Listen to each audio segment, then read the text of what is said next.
छोटी बहू की छोटे कपड़े। राम्या एक खुले विचार वाली लड़की है। उसके माता पिता ने कभी उसके ऊपर अपनी मर्जी नहीं थोपी। उसे जैसे रहना पसंद है बस वो हमेशा वैसे ही रही है। लेकिन अब राम्या की शादी ऐसे घर में हो गई है जहाँ पर हमेशा उसके कपड़ों को लेकर उसे जज किया जाता है। क्या राम्या अपने ससुराल वालों को कभी समझ पाएगी कि कपड़े नहीं कैरेक्टर मैटर करता है, या फिर उसके ससुराल वाले हमेशा उसे गलत ही समझेंगे? तो आइए बढ़ते हैं कहानी की तरफ और जानते हैं कि क्या करवट लेगी उसकी जिंदगी। आज मैं कौन सी ड्रेस पहनूं?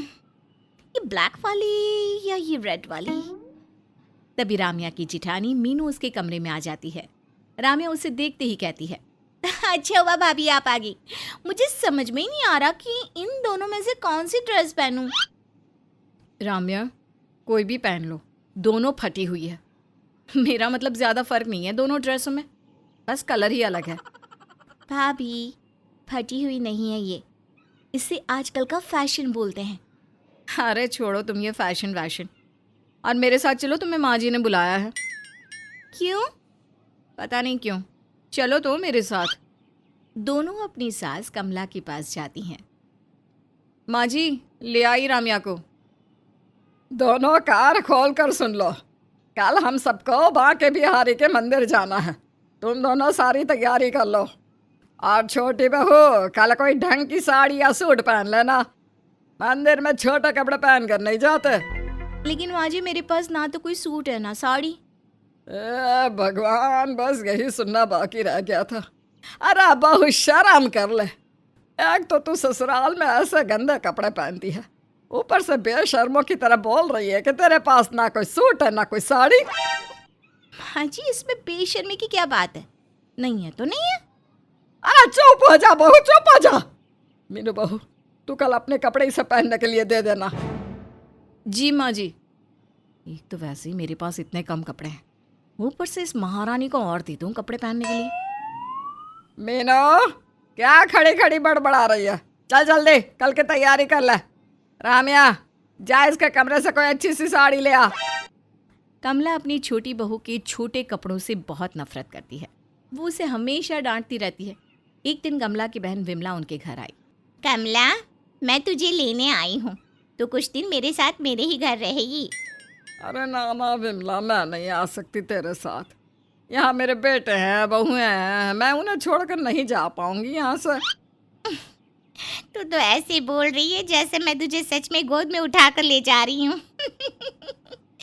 मजाक कर रही थी तुझसे। अच्छा, अपनी दोनों बहुओं को तो बुला। कमला की दोनों बहुएं आ जाती हैं। दोनों विमला के पैर छूती है। तभी विमला बोलती है, कमला, तेरी बहू ने कपड़े कैसे पहन रखे हैं? तो इससे कुछ कहती नहीं क्या? कहती तो बहुत हूँ बहन, लेकिन मेरी सुनती नहीं है। यह लड़की बोलती है, माँ जी मुझे इन्हीं कपड़ों में कंफर्टेबल फील होता है। ऊपर से मेरा बेटा मोहित। इतना भी पहन लो ये वेस्टर्न ड्रेस। औरत की असली सुंदरता तो बस साड़ी में आती है। राम्या, अब तो ऐसे ही भूत बनकर खड़ी रहेगी या फिर मौसी जी के लिए कुछ खाने के लिए भी लाएगी? हाँ माँ जी, अभी लाती हूँ। अरे कमला, तूने इसे खाना बनाने के लिए बोल दिया। इसके कपड़े देख, संस्कार देख, इसे क्या आता होगा खाना बनाना? अभी ला रही है ना, खुद ही देख लेना। मीनू, तू यहाँ खड़ी होकर हमारी बातें ही सुनती रहेगी?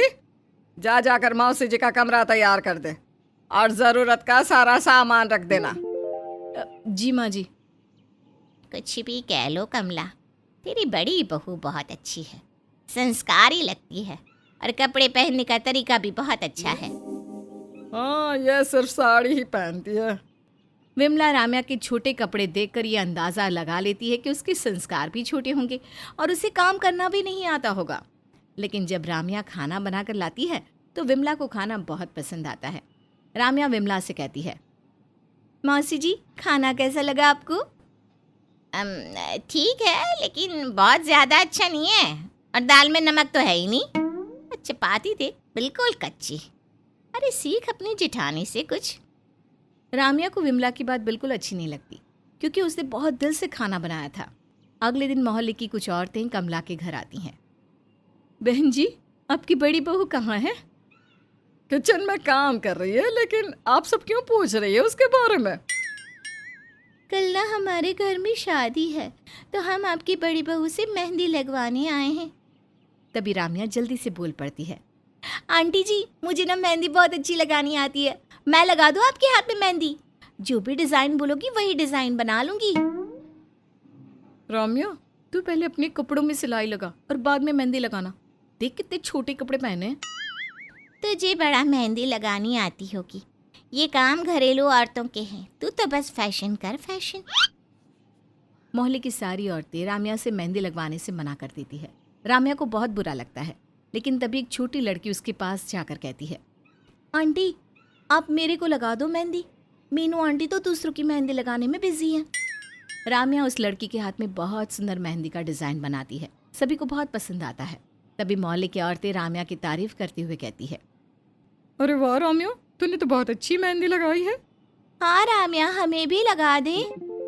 आंटी, मैं छोटे कपड़े पहनती हूँ, तो आपने ये मान लिया कि मैं घरेलू औरत नहीं हूँ। मेहंदी लगाने का मतलब घरेलू या बाहरी महिला से नहीं है, बल्कि ये तो एक आर्ट है, कला है। और अब मेरा मूड नहीं है मेहंदी लगाने का। आप तो मीनू भाभी से ही अपने हाथ बिगड़वाओ। ये कहकर रामिया वहाँ से गुस्से में चली जाती है। अगले दिन कमला की तबीयत खराब हो जाती है, तो दोनों बहुएं कमला के पास आती हैं। माँ जी, आपकी तबीयत ठीक नहीं लग रही है, आप एक काम करो, मेरे साथ डॉक्टर के पास चलो। माँ जी को डॉक्टर के पास जाने की कोई ज़रूरत नहीं है। माँ जी, आप ये दवाई खा लीजिए, आप ठीक हो जाएंगी। भाभी, हमें बिना डॉक्टर की सलाह के दवाई माँ को नहीं देनी चाहिए। मीनू रामिया की बात नहीं सुनती और अपनी सास को गलत दवाई खिला देती है, जिससे उसकी तबीयत और भी ज़्यादा खराब हो जाती है। रामिया अकेली अपनी सास को हॉस्पिटल लेकर जाती है और उसकी खूब सेवा करती है। जब सास ठीक होकर घर आती है तो अपनी बड़ी बहू से कहती है, मीनू, मेरे पीछे तूने घर का अच्छी तरह से ख्याल रखा ना? हाँ माँ जी। तू मेरी सबसे समझदार बहू है। चल अब मुझे कमरे में लेकर चल और मेरी पूजा की सारी तैयारी कर दे। रामिया को इस बात से बहुत दुख होता है कि उसकी सास सिर्फ कपड़ों की वजह से उसके साथ इतना भेदभाव करती है। एक दिन मीनू अपने पति लोकेश से कहती है, लोकेश जी, आपके छोटे भाई का काम सेट हो गया है और वो अच्छा कमाने लगा है। अब ना हमें अलग हो जाना चाहिए। लेकिन माँ हमें कभी अलग नहीं होने देंगी। एक तो मुझे ये समझ में नहीं आता कि आप माँ से इतना डरते क्यों हैं। अरे बात करो ना उनसे, कब तक उनके साथ पड़े रहोगे? अपने बारे में सोचे ना कुछ। मैं आपकी माँ की गुलामी और नहीं कर सकती। चलो ठीक है, पर तुम क्यों लाल पीली हो रही है? करता हूँ बात माँ से। लोकेश अपनी माँ के पास जाकर कहता है, माँ जी, मैं और मीनू अलग रहना चाहते हैं। क्यों? क्यों अलग रहना चाहते हो? इस घर में क्या कमी है?